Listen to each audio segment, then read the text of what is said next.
The Ministry of Energy and Mineral Development is currently hosting the International Solar Alliance High-Level Mission.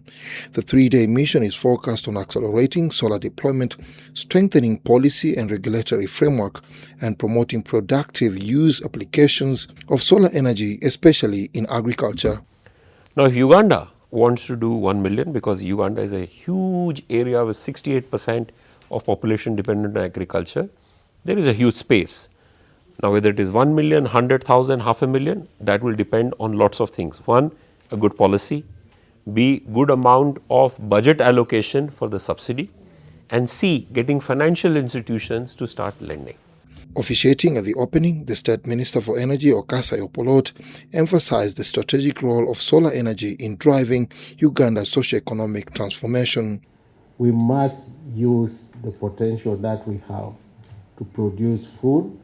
We have to use the potential we have to not only put agricultural products into the global market, but actually also to add value to whatever we produce. And energy is central to whatever we are thinking about if we are to develop agriculture.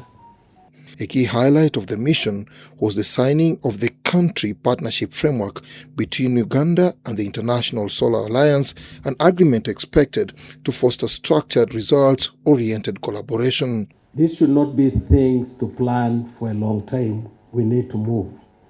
We need to invest. We need to promote innovations. We need to implement whatever we do, and we must have an impact in whatever we are doing. The enabling environment is there.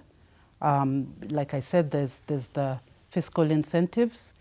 The solar industry is commercialized, so that means that it's an open market.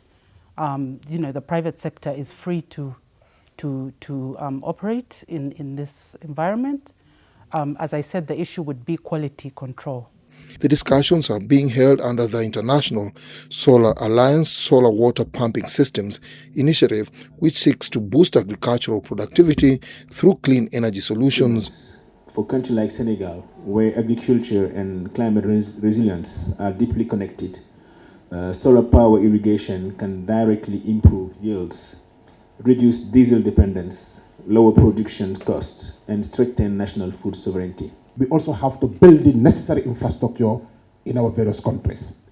If we are to achieve the integration that we yearn for all of us to benefit, our local infrastructure also need to be in place so that we can integrate the national grids. Globally, solar energy use has continued to gain momentum, with investments reaching approximately $521 billion in 2024.